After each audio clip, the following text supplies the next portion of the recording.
Kính chào tất cả các cô chú, các anh chị và tất cả các bạn yêu lan.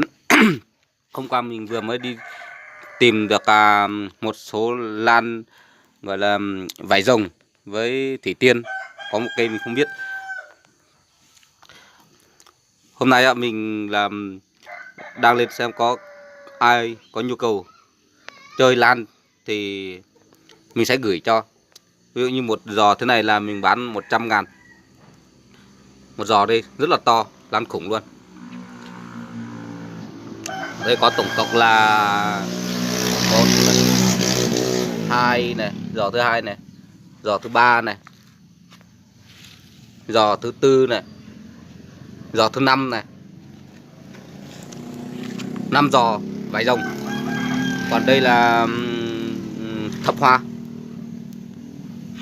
Còn đây là một loại hoa mình không biết tên nhưng mà nó đang ra nụ. Còn đây là thủy tiên. Cây thủy tiên đây. Cây thủy tiên rất là đẹp. Bây giờ nó đang ra mầm này, nó rồng non này.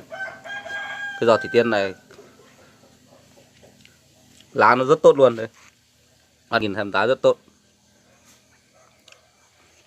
Còn cái cây lan này mình không biết tên là lan gì mà nó cũng đang ra nụ rất đẹp đây. Bắt đầu ra nụ này. Các bạn xem này, đây đang nụ rơi trắng trắng này. Đấy. Có bạn nào có nhu cầu mua thì mình sẽ ship cho các bạn. Cái thịt. Đây là cái thủy tiên đây. Đây là giò đầu tiên đây, giò thứ nhất đây. Đang có một số mầm hoa đây. Các bạn xem. Rất là đẹp luôn. Không có bị sâu. Lá rất là nhiều. Còn giò thứ hai đây. Giò thứ hai lá rất là tốt. Qua nhìn sợ rất là to luôn. Giò thứ ba đây, giò thứ ba thì có 4 cuống hoa, nó đang ra bông. Ra bông đây, mới có 2 cuống đây, có 1 cuống này. Đây có 1 cuống luôn. Đây, rất là đẹp. Còn giò thứ tư đây. Giò thứ tư thì có 2 bông nở rất là rộ luôn này. Các bạn nhìn kỹ nở rộ rất là đẹp. Nhưng mà do trong khi đó mình hái từ rừng về vận chuyển về nó bị hơi bị gió thổi nó hơi bị thâm đen một tí rồi. Còn cuống hoa đây có 1 cuống này, 2 này, 3 này, 4 này, 5 này, rất là nhiều. 5 cuống luôn. Đây là giò thứ 5 này. Vải rồng giò thứ 5 này. Giò thứ 5. Các bạn xem lá rất tươi tốt luôn. Rất tốt. Đúng không ạ? Cũng đang ra hoa này. Loại vải rồng này hoa rất là đẹp. Còn đây là thập hoa. Thập hoa này có đây là báo khỉ, có bao gồm thập hoa và báo khỉ. Thập hoa có hai đây giò đây nhỏ nhỏ đây.